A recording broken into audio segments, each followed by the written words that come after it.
finished, I'm coming back for you.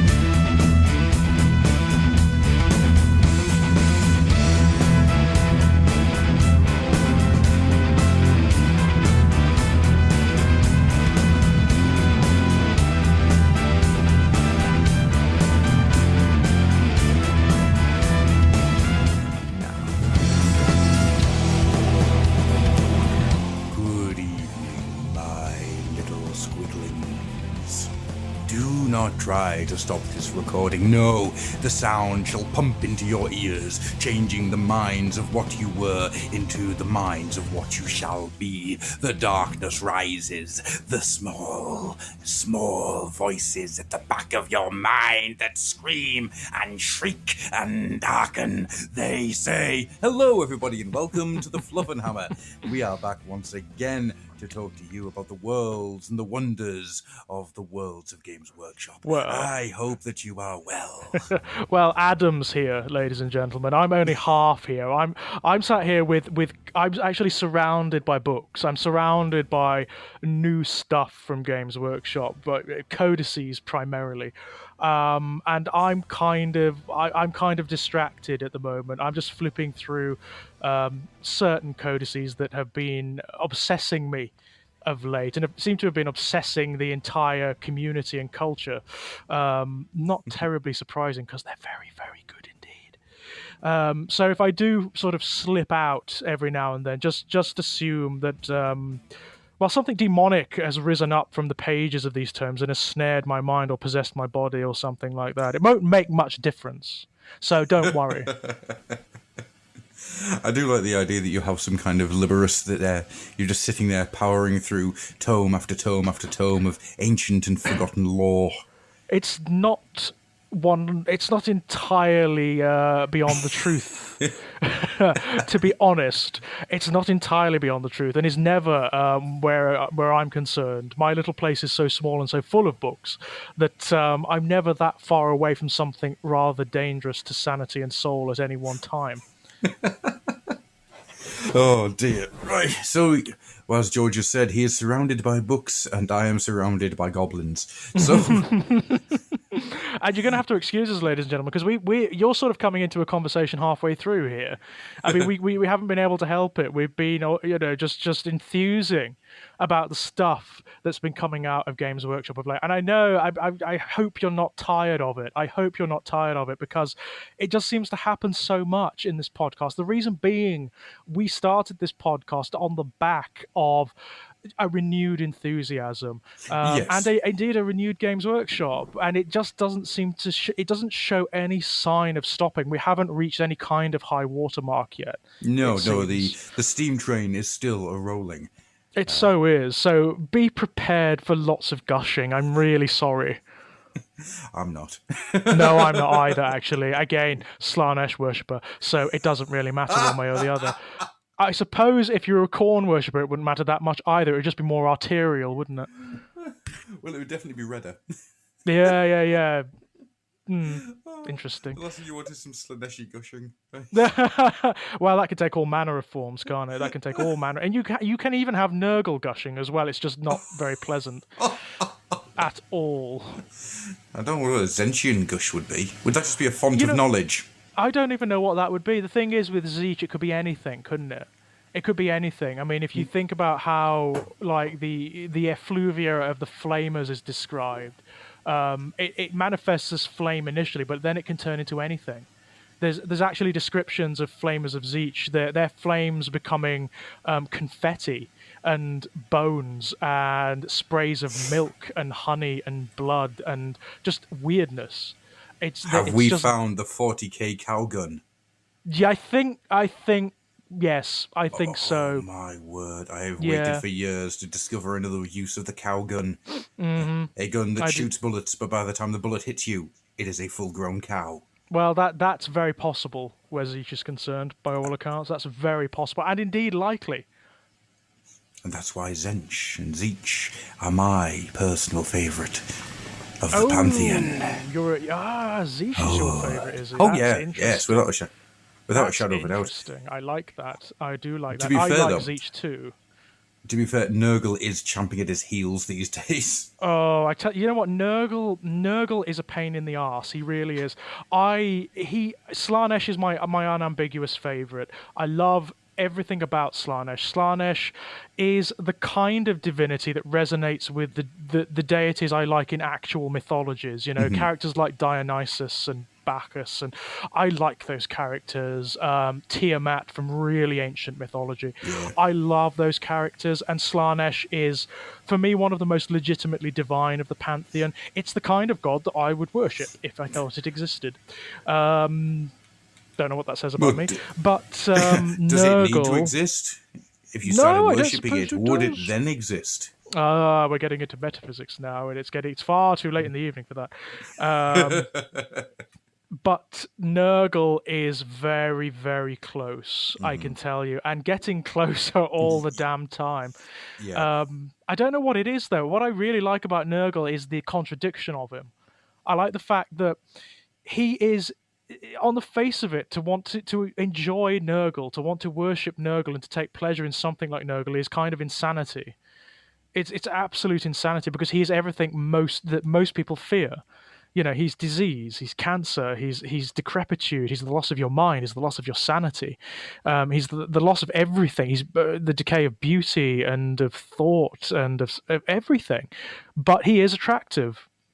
Yeah. I don't know why that is. It's really bizarre, and I like the fact that you've got that complexity in what is ostensibly a hobby. You know, in what is it's fun. It's a silly. It is, on the face of it, a kind of silly, very hyperbolic mythology, but you have these resonant depths that require deeper discussion, or that at least allow for deeper discussion if you want it. Yeah. Well, I like that. The idea of Nurgle, you can take it to the place where it's a very real fear, and once you remove that fear, what is there left to be scared of? It's a fair point, actually, and now that's really interesting, because that is exactly one of the psychological points that's discussed in the Liber Chaotica Nurgle. Is it? You know, where Oh, it right. is, where Richter Kleist goes into. I mean, one of the points of the Liber Chaotica Nurgle is that Richter Kleist, the Sigmarite priest who's writing it, he tries to explain why anyone would worship a god like Nurgle, why his influence is so widespread. He's actually one of the more powerful of the pantheon. His influence is very strong, and in fact it changes, it waxes and wanes like a disease does, like a pandemic does. So there are times when Nurgle's influence is so great that he eclipses all the other gods, and then he wanes again. Okay. And he actually becomes one of the weaker. Yeah, that's the nature of his power. It's like a pandemic. It's just it's part of his elemental nature. But what Richter points out is that, exactly as you've just said, he doesn't coerce or seduce in the way that Zeech does, for example.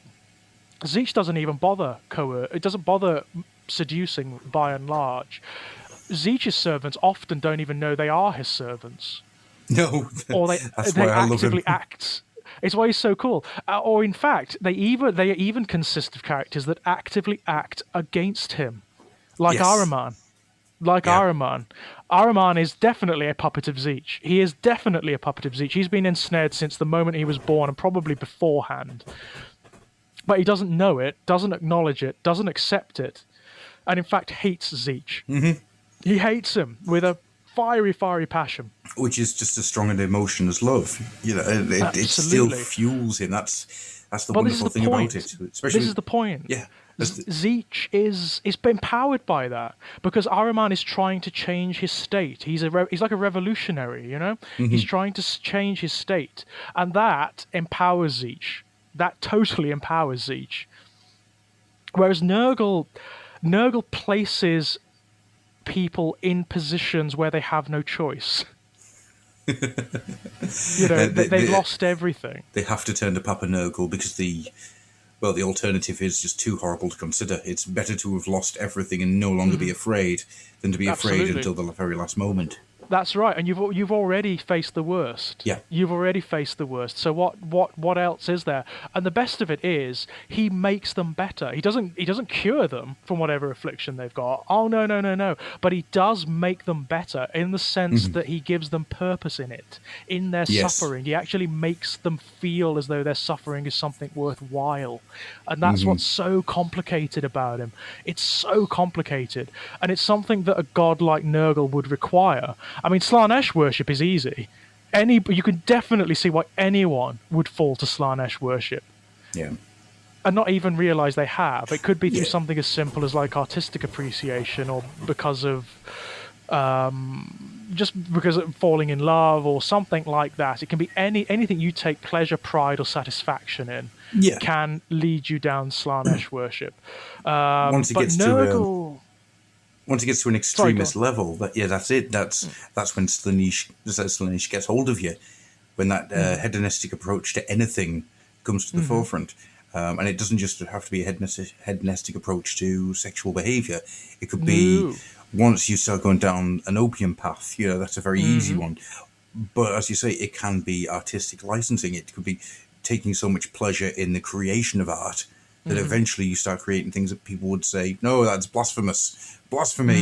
So who are you going to turn to? You're going to turn to the one person who sees the art as being art. Absolutely. And no longer being blasphemy. But he's not just the extreme, That's the interesting thing about Slaanesh, and it's something that a lot of the sort of more generally accepted fluff actually misses. He's more empowered by the extreme. That's definitely the case.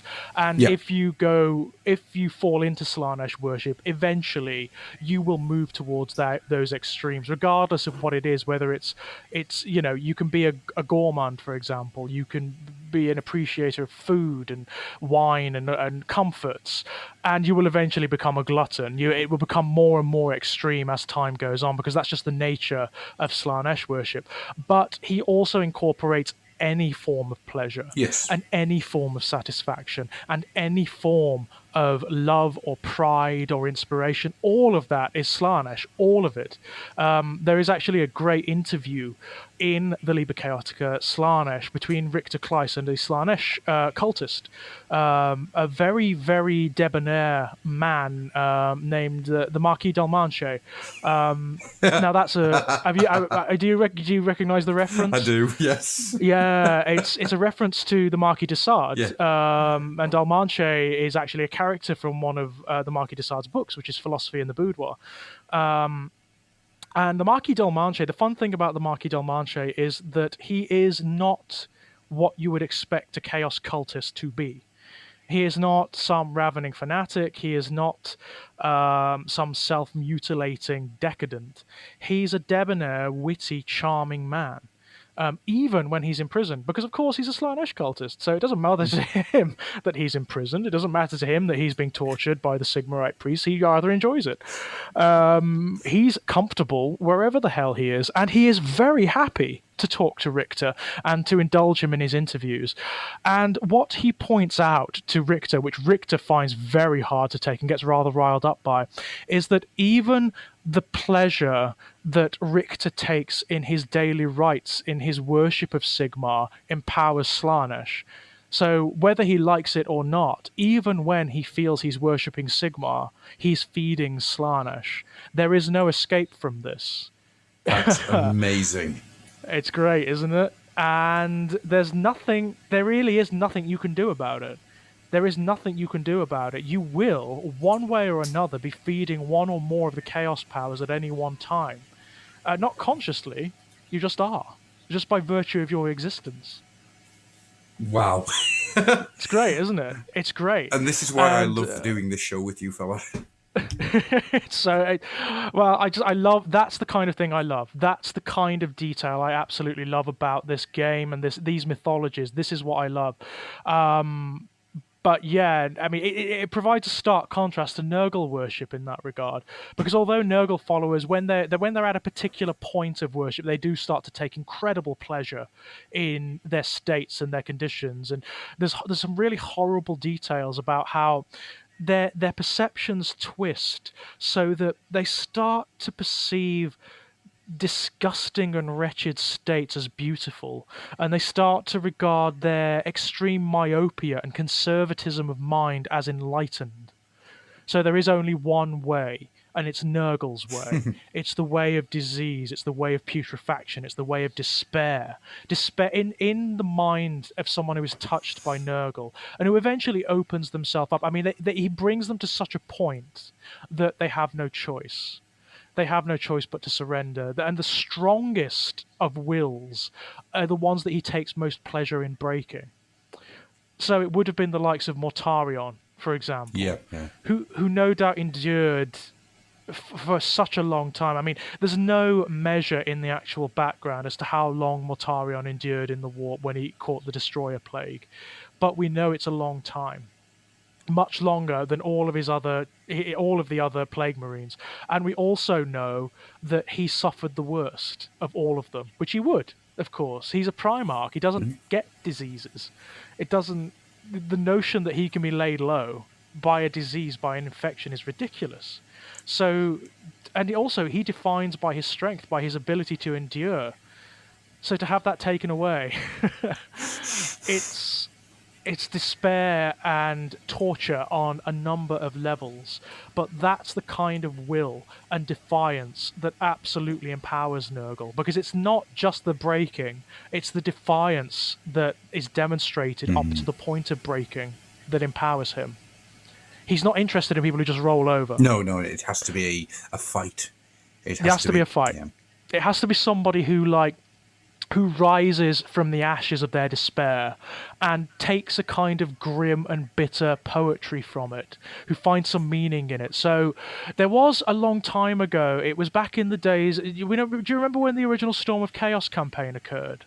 I do, yes. Oh, back long time ago. Quite a ways away. It was back when Archaon really first made his... It wasn't the first time he appeared, but it was the first time he really made an impact in the Warhammer world as was. Yes. It was when that lovely new model of him came out on Dorgar, on the steed of the apocalypse, as it was back then. Back then, there was these wonderful bits of fluff in the background about... there were 4 generals, one for each of the Chaos Gods, who led they united the various hordes and tribes in the north of the old world. And each one had this background to them. They weren't special characters, they were just in the background. You could make them using the army list as existed back then. Okay. And the one that was dedicated to Nurgle was really interesting, because he wasn't a Norseman, he wasn't a tribesman initially, he was a farmer. He was a farmer who existed sort of toward, not in the far north, but towards the north of the Sigmarite Empire. Yeah, okay. And there was, I can't quite remember what happened, but there was a pandemic, there was a plague that swept throughout his village and killed most people. But he survived. And when the Sigmarite priests came and the witch hunters, they immediately assumed that everyone was blighted by Nurgle and put everyone to the torch, put everyone to the flame. And he fought his way free. He survived.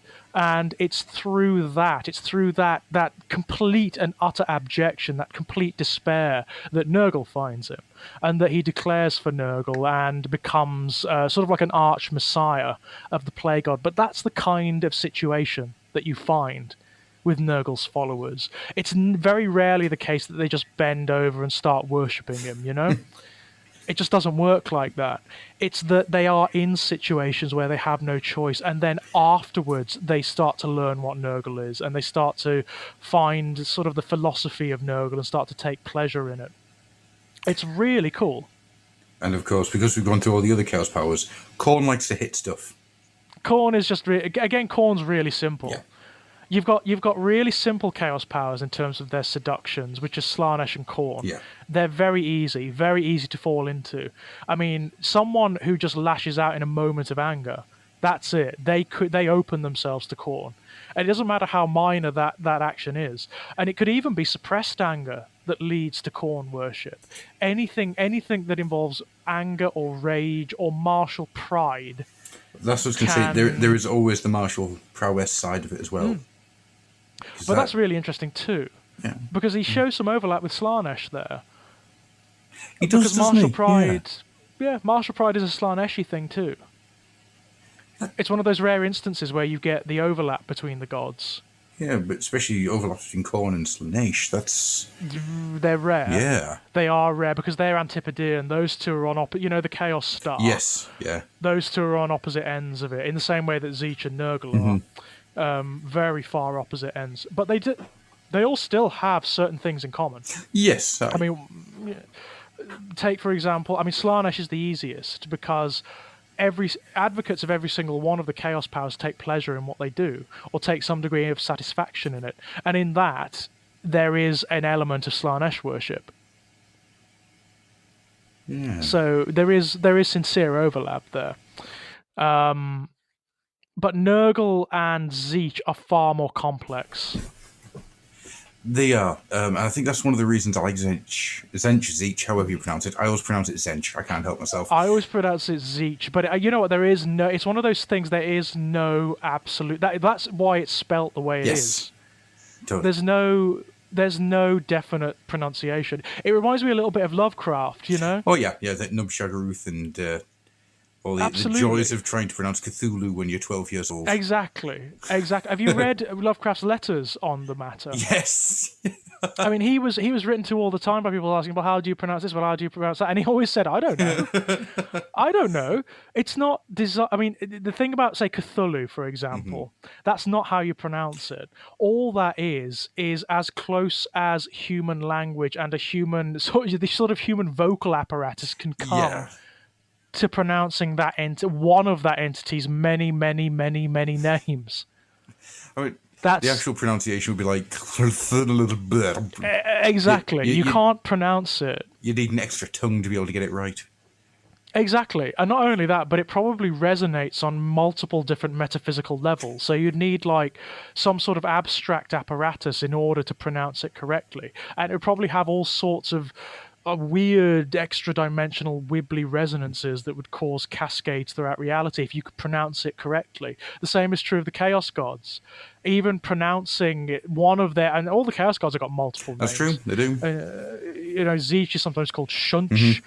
He's sometimes called Zenith. He's sometimes called Makar. Slaanesh is sometimes called Slaneth or Lanshor or Shornal. Khorne is sometimes called Karneth, or there's a lot. I can't remember many of Khorne's names. Karneth, I think, is his true name, isn't it? Yes. If I remember correctly, Karneth is the name that he was originally given, and Khorne is like a derivation or something like that. Yeah, it is. I seem to remember in the old Warhammer armies, was it Norska? I can't remember. It's been. It's one of the Warhammer armies chaos books, anyhow, that dealt with the Norse tribes. And I always remember that they kept calling him the Great Red Raven. The Great Red Raven, that's nice. Yeah. I like that. And it's one of those ones that sticks in my mind so well. Well, that's interesting because some of the older Warhammer ones more than the 40k ones, actually. Because what's interesting is that the Chaos Gods are more prominent in the Chaos armies of the fantasy setting than they are in the 40k setting. They're definitely there, but if you look at the Chaos armies in the 40k setting, they've all got their own motivations, they've all got their own axes to grind and their own backgrounds, which is actually really strong, and I like that because it lends them dynamism. But if you look at the old books on the Chaos Warrior tribes, the Norska tribes, they go into great detail on the aspects that the Chaos powers have, and they all have not only elemental aspects, so they all have a certain element that is associated with them. So Khorne is fire, Zeech is air, Slaanesh is water, and Nurgle is earth. But they also have animals associated with them too. Animal aspects. Now Khorne is usually a hound. Yes. He's the Great Hound. It's usually a wolf or like a bloodhound, or hence the appearance of some of his demons. The bloodhounds, like the flesh hounds. And some of his like demon princes and greater demons have got dog heads as well. They've got sort of like dog-headed qualities. The original Bloodthirster, for example. Oh, the original Bloodthirster with its many dog heads. Not just one. It's got many dog heads. Some of which are skull-like, some of which are more bear-like. one of which has got a lovely skull helm with wings on it that looks like the prototype Night Lord's head. It does, actually, now you come to mention it. And the cool thing about that, of course, is that then led off to be the basis for one of my favourite miniatures of all time, the Hero Quest Gargoyle. Oh, yes, yeah, which basically is, I mean, it is a gargoyle of a bloodthirster. Yes, it pretty much is, yeah. It's a gargoyle of a bloodthirster. Even to the point whereby, like, the style of the gargoyle's helmet is it's the stylized corn rune. It is, yep. The skull, the skull rune that she's part of. I mean, you can even find derivations of that now. Yeah. If you look at the Wrath of Khorne bloodthirster, it's got that helmet. Yeah. It's got that helmet, which is so cool. I mean, that's something I love. It's something I love to see in the new miniatures ranges, the way you've got throwbacks to certain old concepts. I want a new Hero Quest, George. I really want a new Hero Quest. It's definitely not outside the realms of possibility. I think if it was going to happen, it would have happened for the 25th anniversary. Yeah, that's that, and also one of the issues, there may be copyright. There's massive copyright problems. Yeah, because of the whole thing with MB and whatnot. Yeah. That might make it difficult. Although, you know what, they could get round that. I can get round that. They could just. I just don't call it Hero Quest. Exactly. Don't call it Hero Quest. Make it more or less the same, and just put the equivalent models in there. So it's not a gargoyle; it's a bloodthirster. That's the easiest thing on earth to do. You don't call it a gargoyle; you call it a war statue. And a war statue, yes, a profane idol. Yes, there you go. We call it the profane idol. And instead there you are. Easy peasy. We have one-eyed rape lizards. I sincerely want there to be a creature in the background called a one-eyed rape lizard. They're that called would be the Fimir, definitely. And when we get to talking about the Fimir in detail, you'll understand why they're one-eyed rape lizards. Absolutely, yeah. I mean, that was always one of my favourite miniatures in Hero Quest. Oh, the Fimir, yeah. I always loved it. I loved it because it was so unusual. I mean, you see an orc, and an orc is an orc is an orc. They're pretty much the same in anything they occur in, aren't they? Yeah. An orc in Warhammer is they're not exactly the same, but they're pretty much the orcs from Tolkien. And the orcs that as they're found in pretty much any mythology or game or whatever, they're the same. Kind of. When Warhammer first started off, then yes, they were very much the similar. The fact that they were green instead of brown was only there to differentiate them from Dungeons and Dragons. But as time's gone on, they got to a certain point, and then Warcraft came along and took them as they were at that point. Because Warcraft is a really weird one. If you look at the first Warcraft game, you have late 90s orcs from Games Workshop. It's a really interesting watermark. And then they go off on their own little thing, and they become their own. They become their own orcs. I freaking love the Warcraft orcs. They are. The idea of the tortured hero is lovely. I mean, it's interesting, isn't it? Because there are multiple mythologies to where orcs come from. I mean, you've got the classic Tolkien one, where they are essentially derivatives of tortured elves.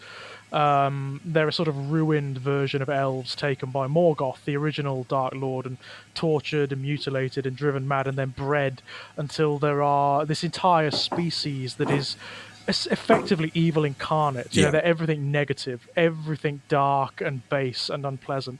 The exact opposite of the elves. You know, they are supposed to be an insult. It's Morgoth raising one finger to Iluvatar, the sort of great god of Middle Earth and of the Tolkien mythology, who created everything. Because the elves are supposed to be his chosen children. You know, they're his first creations.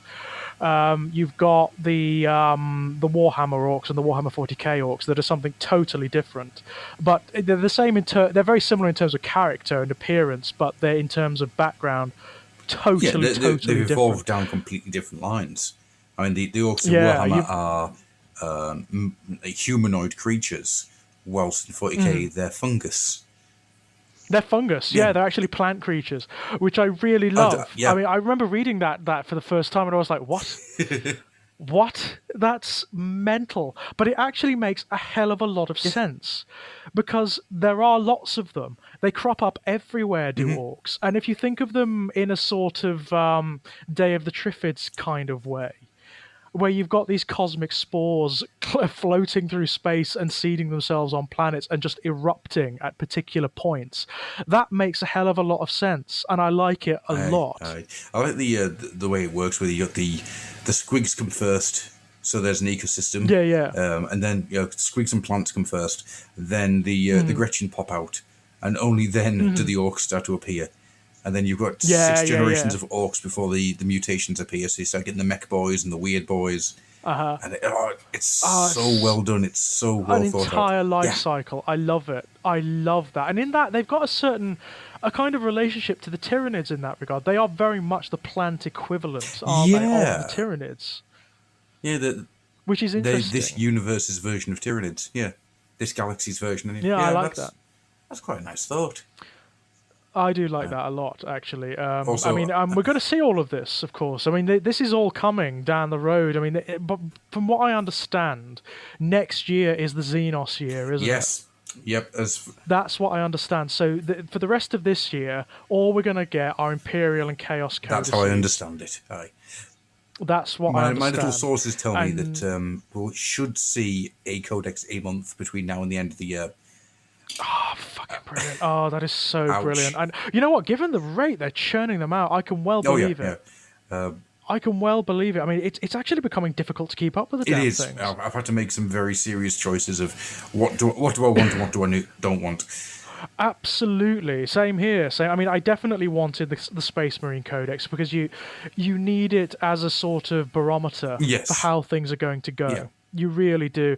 If you look at the Space Marine Codex in most editions of 40k, you can tell how things are going to go. You can see what's going to happen. And of course, given that 8th ed is so different from all of the editions that have gone before, it's a very good barometer of what format they're using for the codices, but how they're flavoring and theming and constructing the armies, and in that regard, it's very promising.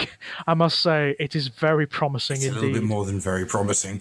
It really is. It really is. I mean, I was reading the codex earlier in preparation for this, and I've read it cover to cover. I've read the whole codex, and I rarely do that with Space Marine codices because there's so much material in Space Marine codices that is just reprinted from edition to edition to edition to edition, and it's always the same. You always get the Horus Heresy, you always get stuff about Ultramar, you always get like the Civil Wars, you always get the creation of the Space Marines, you always get that stuff. You always get the fight between Horus and the Emperor, and so on and so forth, and it's always the same. So you just skip over that.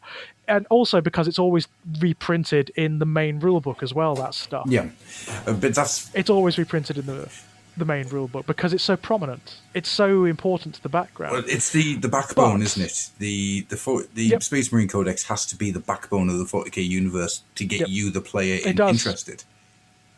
It does. I mean, there are some people online who find that a little bit contentious, but it's true. They're the face of the IP, aren't they? They are the face of the IP, and they are the background of the universe. So that's just the case. But as they go, I love this codex. I absolutely love it. It's always been the case when a new Space Marine Codex comes out, I've always been really apprehensive. And if you look back, really, they've had a very strange history of the Space Marine codices. If you look back, say, to 2nd ed and the first Space Marine codices, they aren't very good. They aren't very good at all. You had the generic Space Marine Codex, which was actually the Ultramarines Codex back then. That was the generic Space Marine Codex back then. It was Codex Ultramarines, and that was the one that you made most of the chapters from. Then you had things like the Angels of Death Codex, which actually had 2 legions in it. It had the 2 chapters in it. It had the Blood Angels and the Dark Angels rammed together in one codex. And then you had Codex Space Wolves. And those were the only ones that existed back then for the Space Marines. And they're not very good. They're very well written. They're very fun to read, but as army lists goes, they're not very good in comparison to, say, the Orks or the Chaos Space Marines back then, or certainly not against the Tyranids or the Eldar. Those codices back then were insane. And that seemed to be the case right through early 3rd ed, right up until 4th ed, when everything changed. Yes. Everything changed, and when they really started to concentrate on the Space Marines and realize, look, this army is very important to the background, and they deserve a bit better. They definitely deserve a bit better, which is definitely the case. I'm definitely with that. They do deserve a good codex, the Space Marines. The problem is that they then swung around to the other extreme, Yeah. and you got a situation where every Space Marine codex superseded all of the others. Yep. All of the others. They could do everything that all the other armies could do and do it better, with the possible exception of Craft World Eldar. Yeah, it got ridiculous when I don't want to use the term because it's been used so many times, but there's no other term for it. When they got warded. Yes. Especially the Ultramarines, they became the most ridiculous, unplayable, wins by default force. To the point where nobody Do you know when wanted it came to to a head? No, absolutely. Do you know when it came to a head? When was that? Quite recently. That would have been with the release of the last Space Marines Codex for 7th Ed. Now, you have to bear in mind the very fact of there being another Space Marine Codex in 7th Ed was a point of contention anyway, because certainly for Chaos players like myself, because we had been struggling with the same codex since the beginning of 6th Ed, and it wasn't very good even back then.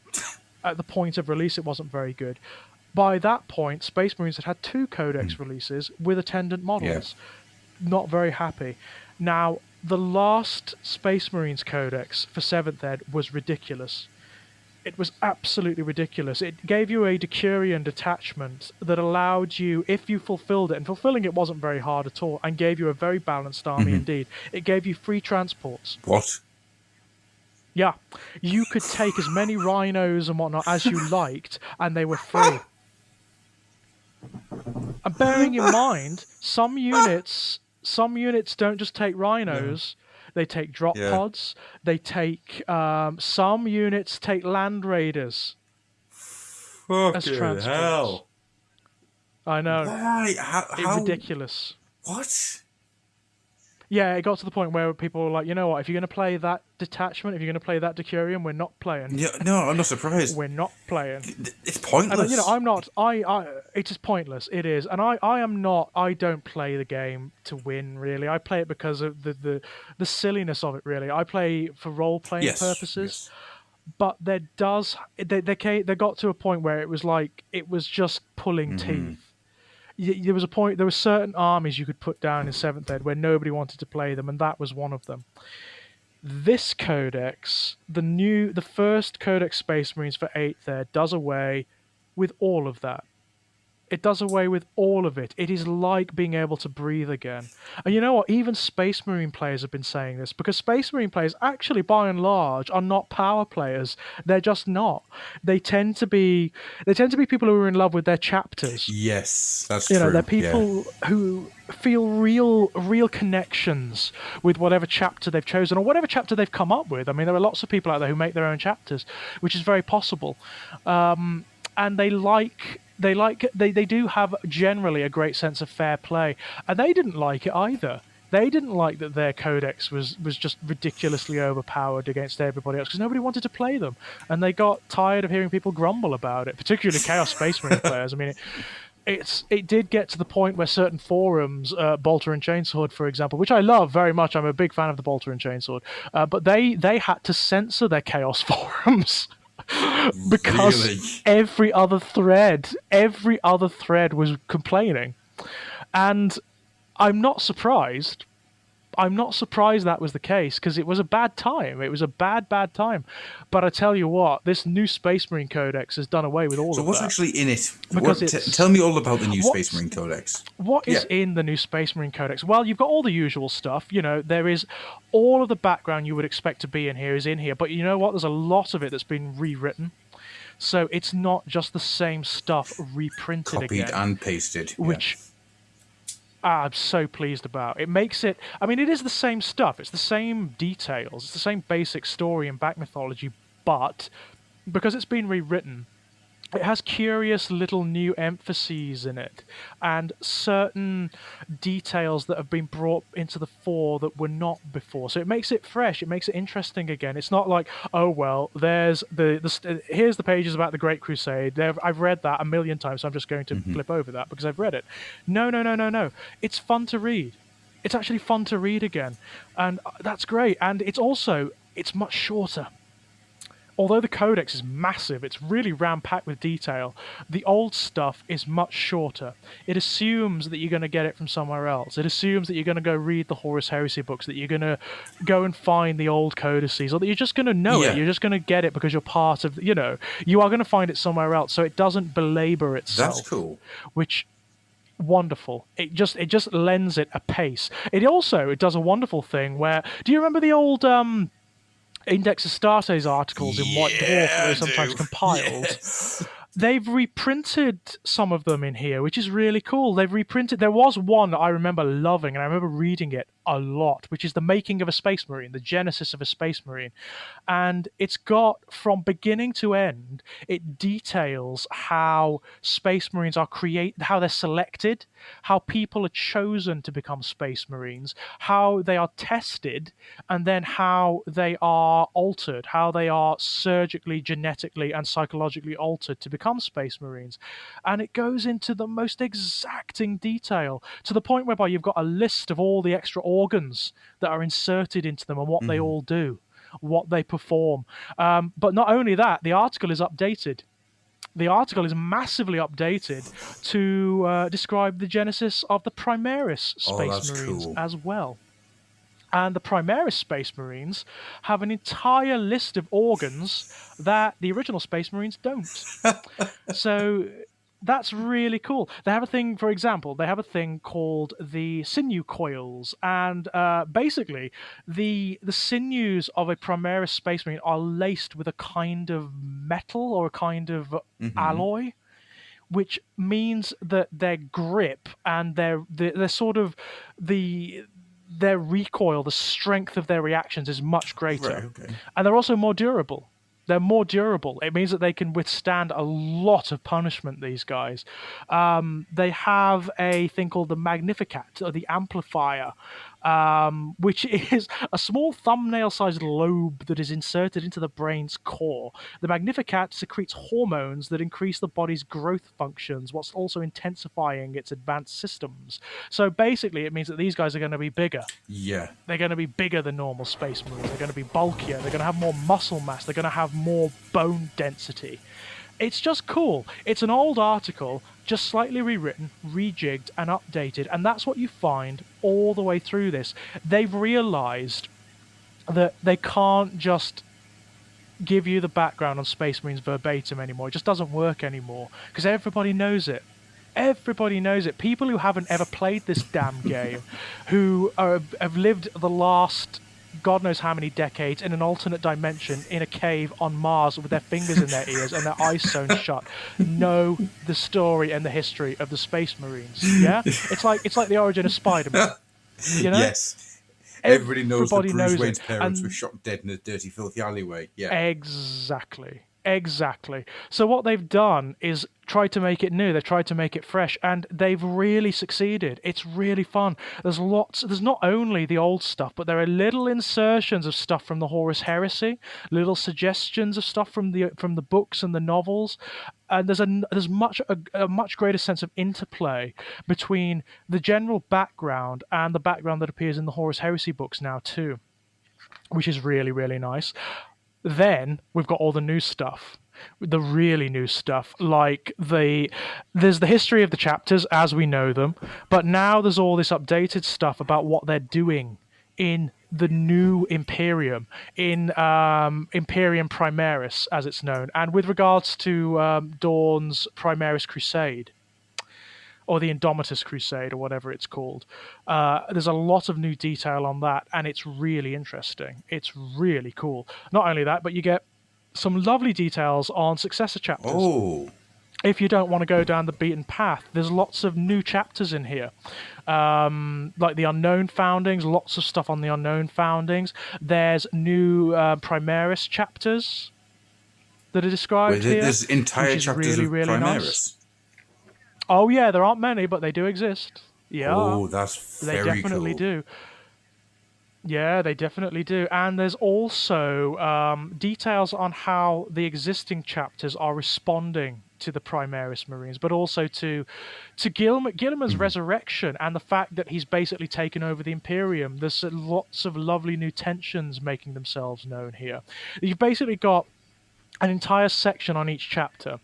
And then after the existing history and the updated history, you've got these lovely little tidbits of what they've been up to since the resurrection of Guilliman and the eruption of the Cicatrix Maledictum, where they are, what fronts they're fighting on, and what is affecting them philosophically. There's a lot of that in here too. Like, how are they responding to the new state of play? And that's the best stuff in the codex, quite frankly, because it's new and it's interesting. And it's changing them slightly. It's giving them just slightly new emphases and like a new dynamic in the universe. It's moving the story forward in a very real and very interesting manner, isn't it? It really is. I mean, and some of them are like, they're in particular places at the moment. They are focused in particular places in the universe. They're sort of scattered all over, fighting on lots of different fronts. And I really like that. I really, really like that. It's so cool. It's a stunner. And on top of that, you've got all of the new units for the Primaris Marines as well. And there's more than what we've originally seen. There are lots and lots and lots of new units in this book, and it's kind of irons out how the Primaris Marines relate to the original Marines. It irons out that kind of wrinkle, where people were afraid that maybe they're going to supplant the original Marines. That's not the case. That's definitely not the case, because the Primaris Marines are so specialized. You see, they're very strong. They're very good at what they do.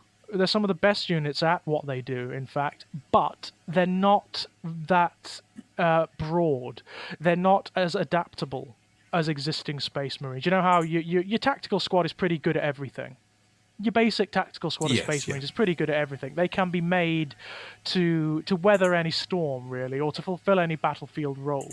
That's not the case for the Primaris units at all. In fact, what the Primaris units mostly resemble in terms of how they function in the army list is a bit like the Chaos Cults. You know how you've got the Khorne Berserkers and the Noise Marines and the Thousand Suns? They're more like that. They've got they're not just like the Imperial equivalents of those. That would be really annoying. That's not the case. They're their own things. They fulfill their own roles. So you've got things like the... hang on, let me find the page.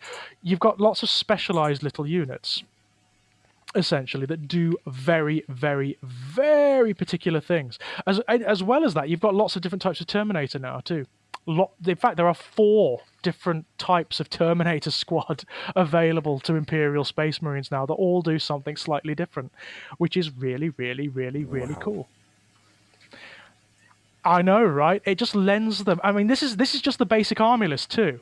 This is before you start getting into things like chapter tactics, which allow you to specialize even further. Before you start looking at stuff like warlord traits and psychic powers, and it's such a good army list. It's such a good, fun army list. It really makes overt how the new state of play is going to work. Yeah. So what you've got, a lot of the special rules have been removed from units. It's not the case that you've got a unit that's got a special rule and that's it. That's how it works. Now, a lot of the time, although they do have their own special rules, they do have some. Now it's the case that you have your command points, which you develop based on how your army is structured, yeah? So you will have a certain amount of command points based on how your army is structured. If it's organized into particular detachments, then each detachment rewards a particular number of command points for use in the game. And you expend command points to activate stratagems. And stratagems are specialized rules that can be applied to particular units in particular circumstances. There are even chapter-specific stratagems that operate on top of or in conjunction with the chapter tactics to specialize units even further, but you've got to think about how and when you deploy them. Because once you've expended the command points, you've expended them and that's it. So you'll only have a limited number per game. It lends this wonderful layer of not only strategy to the games, but character as well. Because you can have units that maybe are not that great or which are not doing very well. Suddenly you apply a particular a particular stratagem to them, and suddenly they're basically ripping through the enemy in that turn. Okay. But only for that turn. It's lots of fun. That sounds For example, like a... it's great fun. It's a bit of narrative, isn't it? It's the rules feed the narrative rather than the rules being a winning. Yeah, absolutely. The winning part. That's exactly it. That's exactly it. And it means that each unit has use. There are no redundant units anymore in this codex. They've all been balanced out. They've all been ironed out. And I can see why you would take any one of them. Any one of them. But then you can make them even more interesting and even more dynamic and even more useful by applying stratagems to them. It's brilliant. Yeah. It's loads of fun. With all that being said then, what about the Chaos Book? Because I know that you're champing at the bit to talk about the Chaos Book. Wow. I am. I mean, the Space Marines book is great. It really is. And the fact that I'm even saying that, after so many years of resenting it, is testament to how good it is. But the one that I've been waiting for, definitely, the one that was for me the big acid test, was whether I was going to throw myself into 8th edition wholeheartedly, was the Chaos Space Marine Codex. And it's above and beyond any expectation I might have had, any hope or expectation I might have had. It's probably the best codex we've had for years. For years and years and years.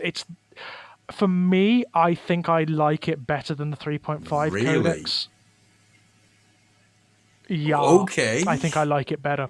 The 3.5 Codex was great. Don't get me wrong, I really enjoyed it, but it did have problems. One of the problems with the 3.5 Codex was how open to abuse it was.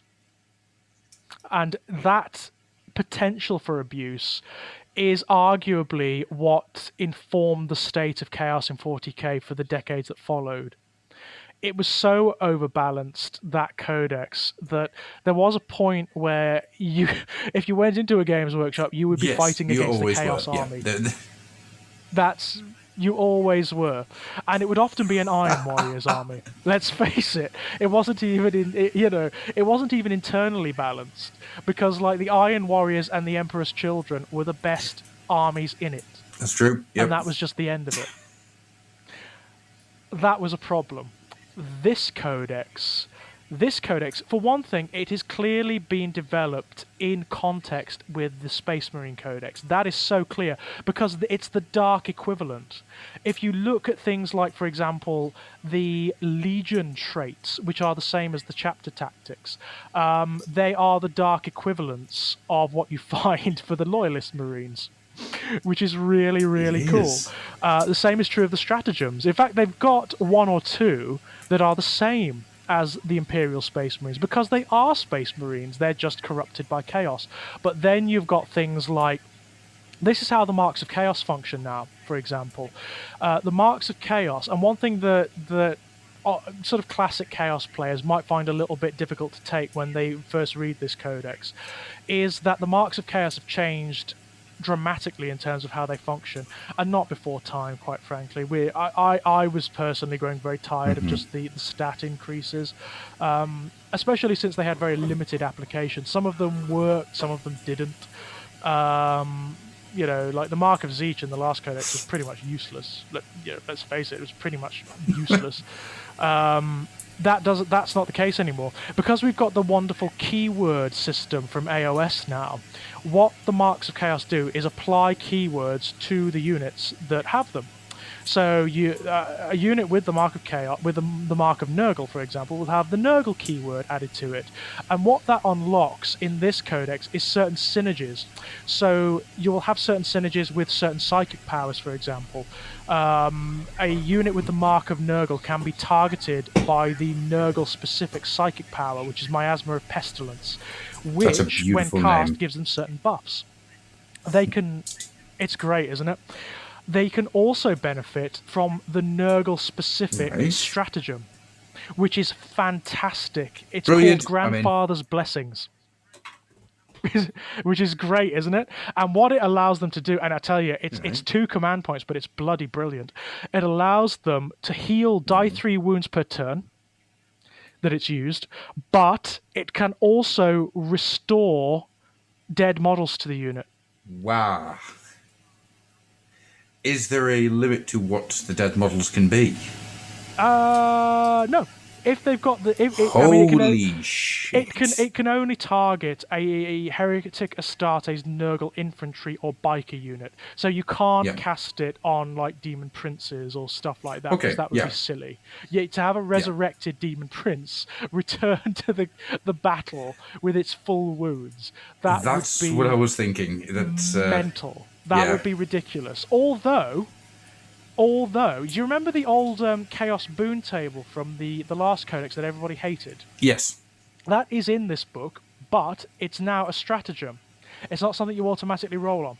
So essentially, when a Chaos character kills an enemy character, vehicle, or monster, then you can spend a command point to roll on the Chaos Boon table. And it's all good. It's all good apart from if you get the lowest score, which is Spawnedom, which is fine. You know, it's kind of fun. But you can become a demon prince. And multiple demon princes popping up is something your enemy does not want in this new system. No. I can tell you. It's something you don't want in general. In this new system, in this new codex, demon princes wreck face. They are evil. It's been the case that demon princes have been great in the fluff but terrible in the game for a long time. It's like almost everything from the Chaos Army, quite frankly. You know, great fluff, terrible application. Not anymore. Demon princes are one of the best single model units in the game now. They are monstrous. They're absolutely monstrous. Not only that, but they benefit from the Legion trait of whatever legion they belong to. So you not only have demon princes that can take warlord artifacts and sacred artifacts, and that can benefit from the expanded Heretic Astartes psychic powers, which are all brilliant, by the way. You can now have demon princes that have things like, for example, the Night Lord's Legion trait, which is evil. The Night Lord's Legion trait is called Terror Tactics, and what that does is that it forces any enemy models in units that are nearby to Night Lord's units to subtract from their leadership. So if you've got multiple Night Lord's units nearby, you can bring their leadership right down. Yeah. And that's bad in this new system. That's really bad because morale is much more significant now. Yes. It's much more significant. You can get people leaving the table quite quickly with the new morale system. You can table units using that. And then you combine that with... What I love about the Codex is synergy. Something Chaos has been lacking significantly on the battlefield is synergy. And everything has synergy with everything else. But not only that, they've had a look at the background and looked at what units suit what traitor legions most. So Raptors have this wonderful ability whereby they also have this ability called Fearsome Visage, which also causes a negative morale modifier. So that, in conjunction with the Night Lord's Legion trait, is really, really, really, really bad. It's really bad for the enemy. It's great fun, and it makes the Night Lord so much more interesting. It gives them loads of character. Combine that with the Night Lord's specific stratagem, which is basically night fighting. It's called In Midnight Clad, which is great, isn't it? All I'm getting from a lot of what you've said today is Chaos. They read really old poetry. Yeah, I know. It's so cool, isn't it? Everything is characterful. That's what I like about the army list. It's all fun. Yeah. It's all fun to play, and It's all everything has Byron. application. Yeah, it's so cool, and everything has application. There are no redundant units. Everything has had a boost. The cult units now are brilliant. You know how Really? Corn Berserkers have never been any good. No. Never in any system, not even back in Second Ed were they any good. They just had great background and terrible rules application. Very true. Yeah. In the new system, Corn Berserkers, you do not want them getting anywhere near your lines. You shoot them. You shoot them fast. Because if you don't, they hit your lines like a meat grinder and they just take you apart. They have an awful ability. It's so cool, called Blood for the Blood God, which basically means in any fight phase, they fight twice with all of their quota of attacks. Holy Their crap. full quota of attacks. Now, it gets better. You combine that with the World Eaters trait, Yeah. which gives them +1 attack on the turn that they charge. Then you combine that with the World Eater specific stratagem, which when played costs a command point, but when played allows them to fight again. Oh, God. So Three they times. could attack 3 times with +1. Yep. Holy crap. What's the minimum size for a unit? The minimum size for a unit is only 5, but they can go up to over 20. No, let's just look at the minimum, right? So Minimum is 5, yeah. With 5 units, how many? 2 attacks. 2 attacks, so that's 30 plus the 1, so Plus the 1. 35 attacks. Yeah. From 5. 3 times. 3 times. If you play the stratagem. Yeah. Well, that's what And I mean. if they're part of the World Eaters, then twice. But, you know, it's amazing. It's amazing, that is. But you know what else is really fun? What they've done is all of the synthetic restrictions that the army list operated under the old rules doesn't exist anymore. So, you can take Rubric Marines, Plague Marines, Noise Marines, and Khorne Berserkers in Night Lords armies, in Black Legion armies, in Word Bearers armies, in Alpha Legion armies, and they benefit from the Legion trait of whatever Legion they're playing as. So it is not the case that all Khorne Berserkers belong to the World Eaters anymore. You've got specific Right. Berserkers and Noise Marines for the Alpha Legion, for the Black Legion, and they benefit from their Legion trait. That is so cool and opens up the army list massively, but also in terms of role playing, in terms of background for your army. So what you could do, you could take, for example, the Khorne Berserkers in a Word Bearers army and just rejig their fluff a bit to make them a bit more salient to your army. Yeah. So maybe they could be like Dark Templars, you know, sort of like crusading fanaticists or something. Yeah. Noise Marines could be some sort of Dark Choir or something like that. Some kind of Thousand apostle Sons. choir. Yeah. Yeah!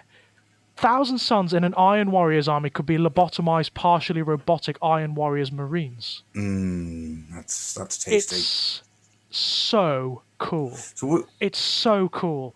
I love that. And it's the way it should have been. It's the way it should have been a long time ago. There is none of this, oh, you can't take these units in an Alpha Legion army. You can't take these units in an Iron Warriors army. The only legions that have those restrictions are the cult legions, which makes sense. You can't take Khorne Berserkers in an Emperor's Children army, for example, which makes perfect sense. Of course you can't. That would be stupid. Yeah. That makes perfect sense to me. Looking at the cult entries just for a moment, you get an idea here of what's going to be coming in the forthcoming Death Guard Codex, because the Plague Marine entry is massive. It's a whole page, and you should see the amount of weapons they can take now. On top of all their normal options, they've got Blight Launchers, Plague Belchers, Plague Spewers, Bubotic Axes, Flails of Corruptions, Great Plague Cleavers, and Maces of Contagion, on top of their Plague Knives, Plague Swords, Power Fists, and Bolt Guns and Bolt Pistols, and their Specialist Blight Grenades. So what it looks like is going to happen is when the cult-specific codices are coming out, it looks like the cult data sheets are going to be massively expanded, and they're going to get lots of fun toys to play with. That's... Wow. How cool is that? The Space Marine Codex sounded like it was a work of art. The Chaos Marine Codex sounds like it blasts it right out of the water. It kind of does. I think. I mean, maybe it's a case of overcompensation. But you know what? Having looked at them, they don't. I wouldn't be afraid as a Space Marine player playing against the Chaos Codex. It's very good. Yeah. And I think in terms of stratagems, if you balance the stratagems out against one another, then yeah, the Chaos Marines take it. They've got some really cool stratagems. And in terms of the psychic powers as well, the expanded Dark Hereticus discipline, which now has 9 powers in it, by the way, is fantastic. And not only that, there's not a redundant spell in it. All of them have application, and the best one, the one that's potentially meta-changing for the whole game, is Death Hex. Because Death Hex is a curse that basically takes away the opponent's invulnerable saves. That's cool. It's cool, isn't it? It's really, really good. Oh, that's nasty. Yeah. It's a really horrible. On top of that, you've got some old favourites like Gift of Chaos that can turn enemies into Chaos Spawn. You've got your god-specific powers, that kind of thing. But I'm not afraid. If I were a Space Marine player, I'd be okay with the Chaos Space Marine Codex. And if I were a Chaos player, which I am, I'm okay with the Space Marine Codex. I am not looking at these and thinking, oh, crap. I'm thinking that's going to be really interesting. They match, they balance. You can make army lists of varying tiers from both, and they work against one another. And what I sincerely pray is that trend continues as more codices come out. Because it's so good. It's so lovely to be operating in that sphere again, and not to feel as though the Codex is fighting you. Yeah. That's what I always felt with the last Chaos Space Marine Codex. I'd be sitting there trying to make army lists out of it just for fun, to see what I could make, and it'd be fighting you. You'd be like, oh, I don't have enough points for that, so I've got to drop this, and that lessens the effectiveness and character of this unit, so then I've got to do this, and none of that at all. You can make so many fun and weird and unwieldy and bizarre armies from this army list that work. Like, for example, if you wanted to take a Demon Forge army list that consists almost entirely of Warp Smiths, Hell Drakes, Hell Brutes, and Demon Engines, you can do it. Right. And it'd be fun. It'd be unwieldy. Yeah. But it'd be fun to play with. It's and it the would joke work. that we've made a couple of times since the new 40k hit, and even before it was announced, that you can take an army full of tanks. I wouldn't recommend taking an army full of tanks, but you can do it. Oh yeah, you can do it, and it would be interesting to see. Actually, it would be interesting to see how that would work, because it's possible now. Try doing that in 7th Ed. You'd just be blasted off the table first turn, and that'd be the end. So, with all this being said, then I'm going to assume that you're recommending that people pick up both of these books. Yeah. Oh yeah. I mean, at this point, I'm going to be picking up at some point every single codex. That has never been the case before, not in any edition of 40k. Going by this, I want to read them. I want to know what's going on out there. Also, the background. The expanded background in these books is fantastic. Not only the new stuff that's going on with the creation of the Cicatrix Maledictum and the Chaos Space Marines just pouring into the material universe now. And that is what's happening. Oh, God. This codex, I mean, that's another thing this codex does. It moves on the state to play a little bit further. Because the Chaos Legions and the Renegades, they are at large now. They are in the material universe, and shit is going down, I can tell you. But it also goes into these wonderful details that's never been explored before about the nature of chaos and about how it touches and warps those that exist within it. So, for example, there's all this detail about how when a Space Marine ends up in the warp or ends up worshipping the Chaos Gods, they start to experience these physical changes. So not only their flesh, but their armor and their weapons, their machine spirits actually become corrupted and become absorbed into their minds. They merge with their machine spirits and become much more warlike, and they become almost demonic in that regard.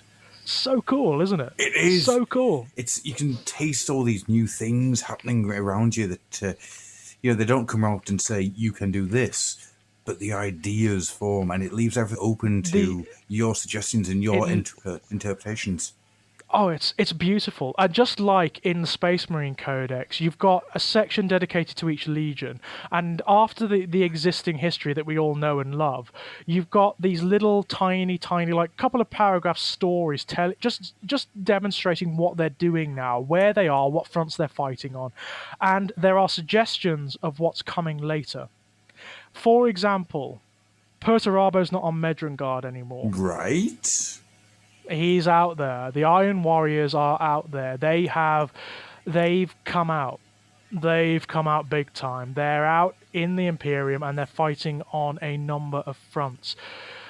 It doesn't state exactly, but there is a suggestion at the end of the Word Bearers that Lorgar is also stirring and is also moving out of his reclusion on Sicarius. And you know what it's setting up, don't you? They're saying they're coming. That's what it's saying. It's saying that you will get these guys eventually. The cult Primarchs will come first. I've no doubt of that. We know Mortarion's coming. For the ways of narrative, there has to be something bad happening for the Imperial Primarchs to arrive.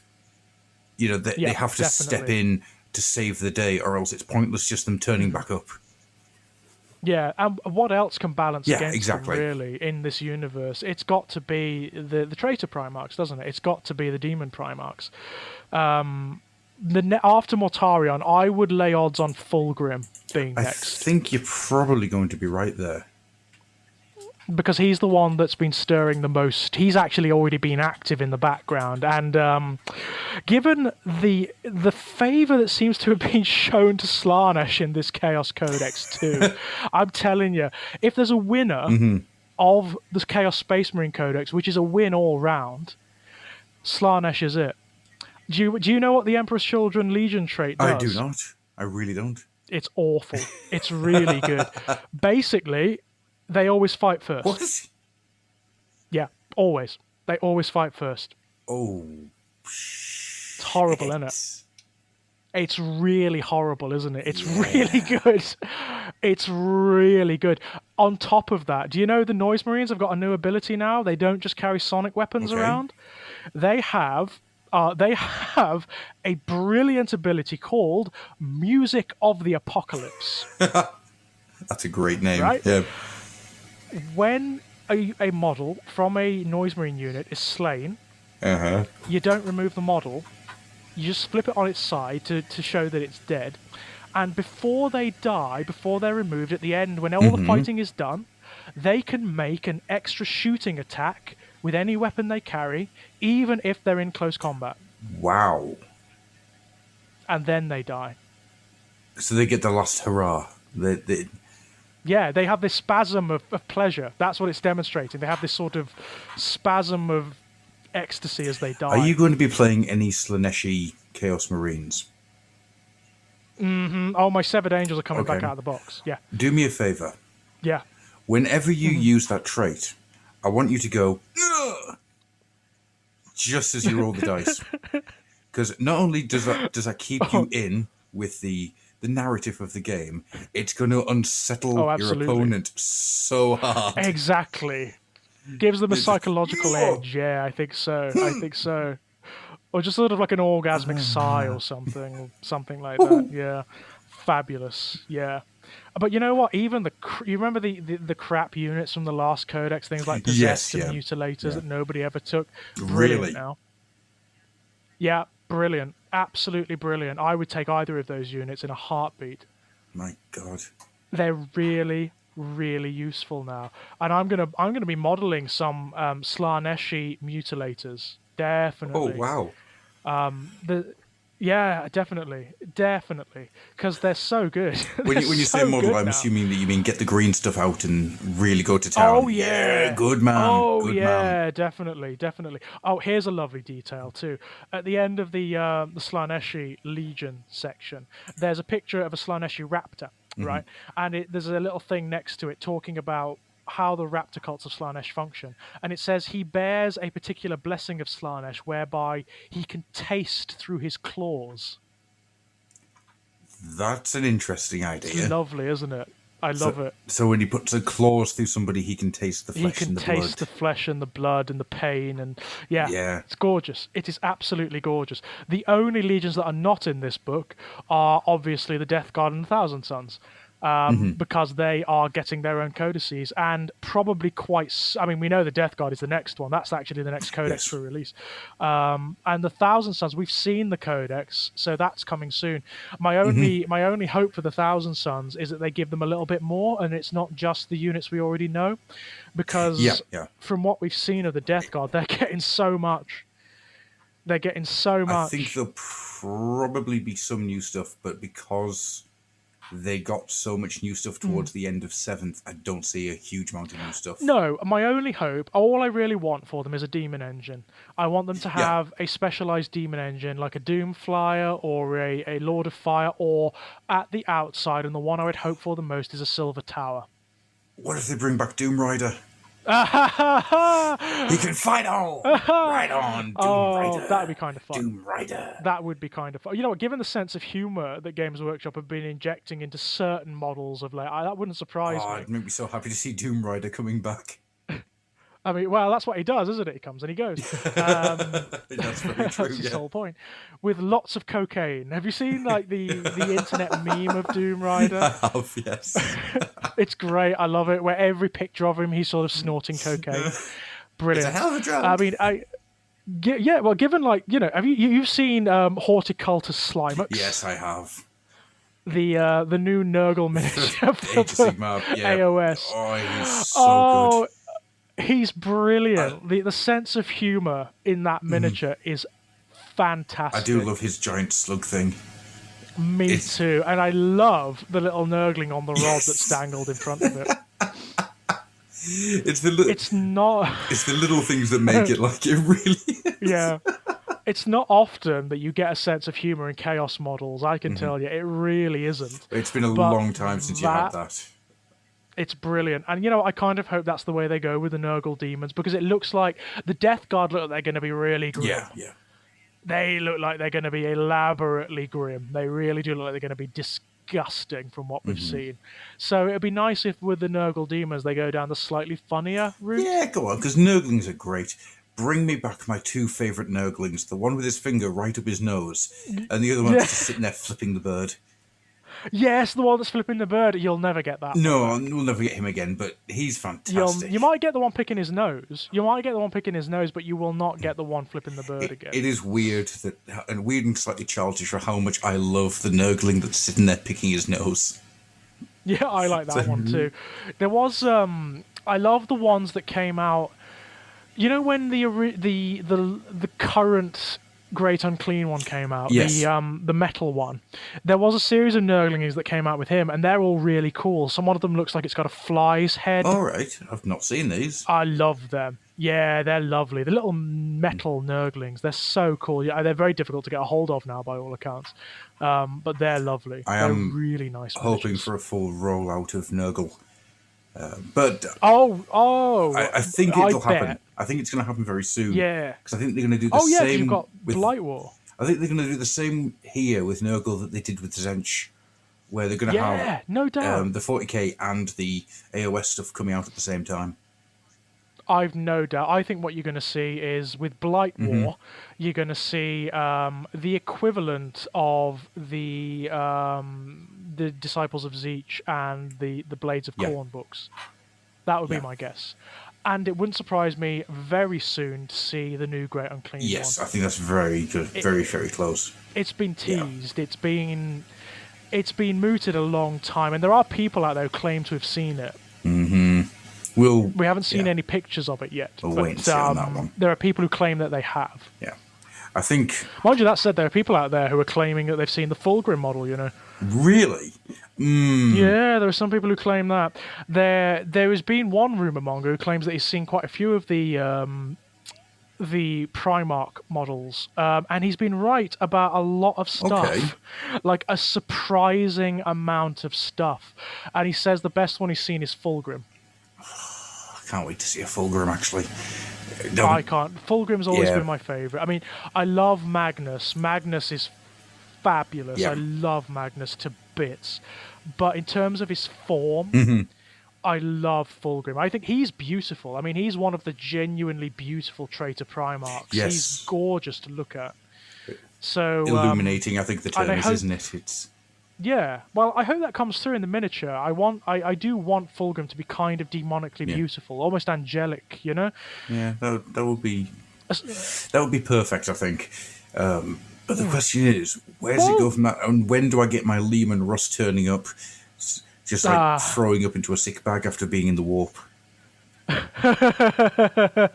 Well, you know what? Odds on, because after my guess is they're going to be going, as they have thus far, they're going to be going Demon Primarch, Loyalist Primarch, Yeah. Demon Primarch. So we've got Mortarion coming very soon. So the next, I would lay odds, it's either going to be Lionel Johnson or Lehman Russ next. I disagree, actually. I think we're going to see all of the Chaos Primarchs before we see another Loyalist. Yeah. Do you think? Yeah. Do you think? Oh, wow, that would be Because interesting. I think they need to push the Imperium to the very edge of the tipping point before they can start fighting back. Yeah, So that's if true. all the That's true. Primarchs turn up, that pushes the Imperium. But then again, we don't know what the end result for Kandor is going to be, do we? Nope. Because I am sure, Not yet. positive, that the result for Kandor is going to shape what we're going to see. Because they've said so many times about that this worldwide campaign is going to have ramifications, and it's not the old style. It's going to have ramifications. No. This is going to have ramifications. There will be. It is actually going to like decide what happens. It decides the next part of the story.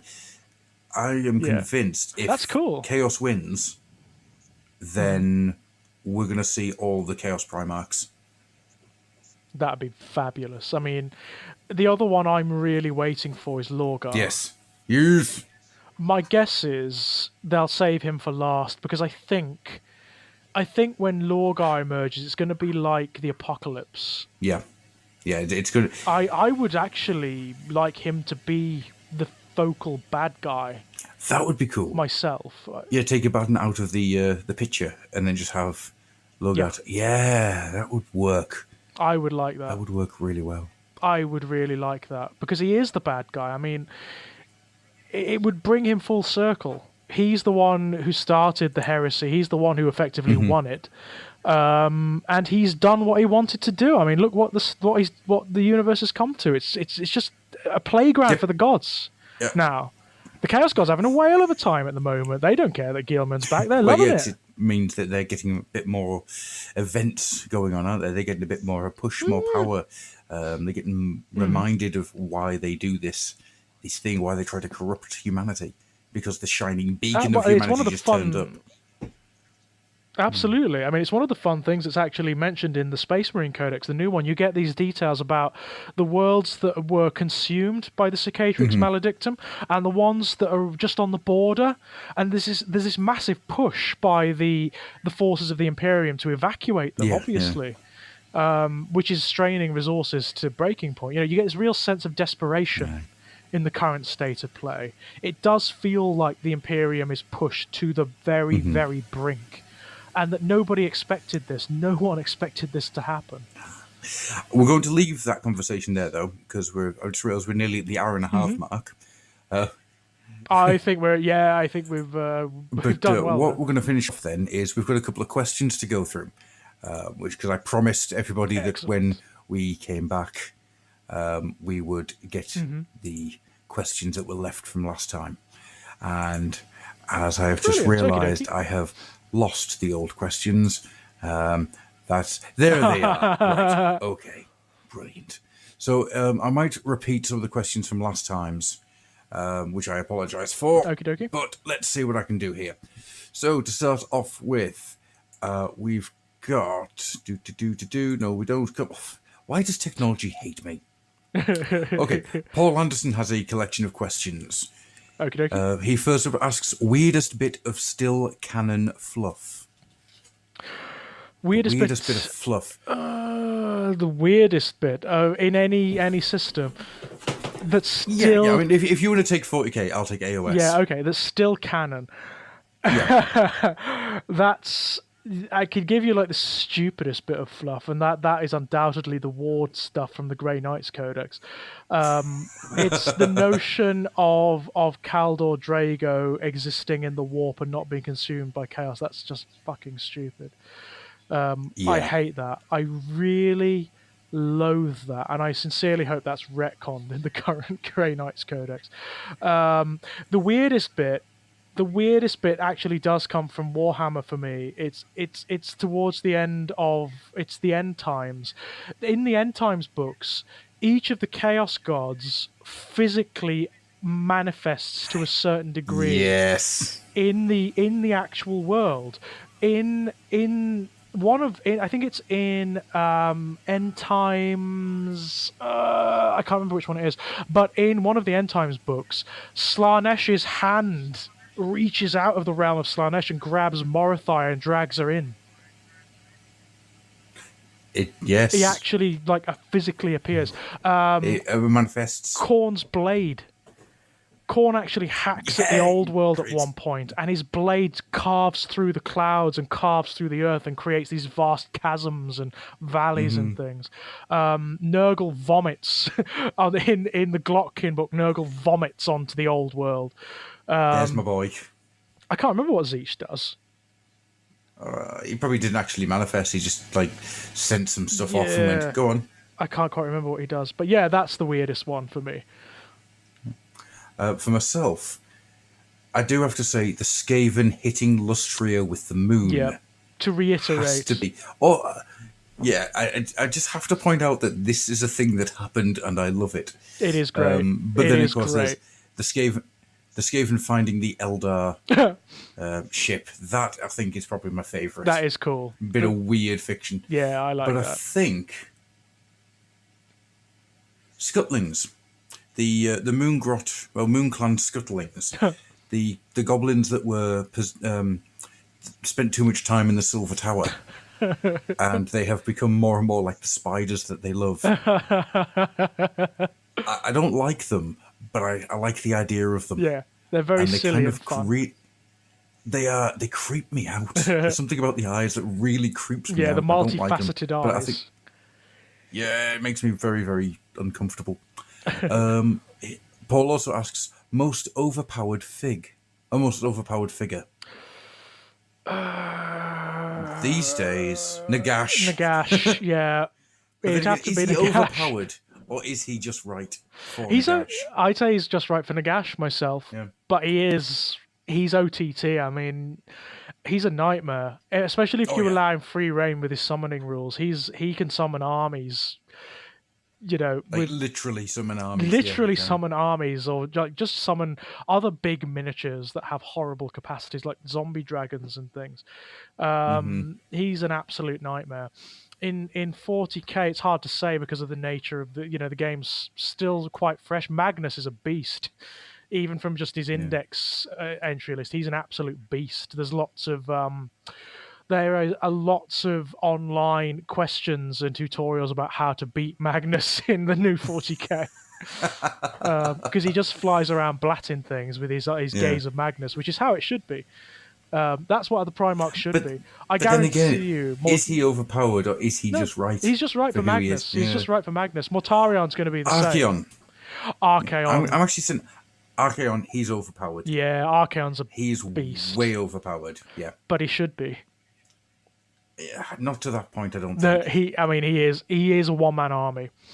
He is a one-man army. And his command trait, each of the characters in AOS has a command trait that they can activate. Yes. His is stupid. It's ridiculous. Basically, what you want to do in an army with Archaon is just make it full of characters, full of chaos characters, all of which have their own command traits, because his allows every other command trait in the army to be activated in the same turn, one after the other. Ridiculous. It's crazy. Yeah, that's the galaxy reset button right there of AOS. It's the most brilliantly overpowered command trait I've ever seen. And quite possibly the most overpowered rule I've ever seen in any game system. I think it is. Quite possibly. So yeah, that's my answer. He's definitely the most overpowered. Paul also asks, the most overpowered army? Depends on what edition of what system tough one, isn't it? you go for. The thing is, with AOS and with the new 8th Ed 40k, they've obviously gone out of their way to balance the armies. So it's not... You're going to have to look back. And I would say in the whole history of 40k, the most overpowered armies have been Tyranids in 2nd Ed. Tyranids in 6th Ed, honest governor.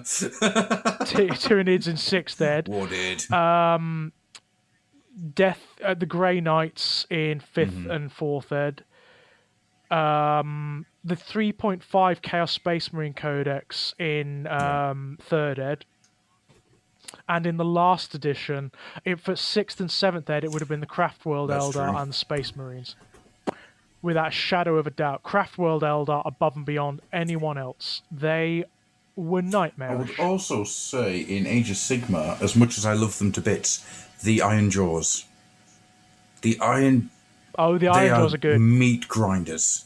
The only thing that's not in their favour is good. Speed. It takes them a while to get anywhere, but when they get there, they are meat grinders. They really are. They really are nasty. A lot of their rules remind me of...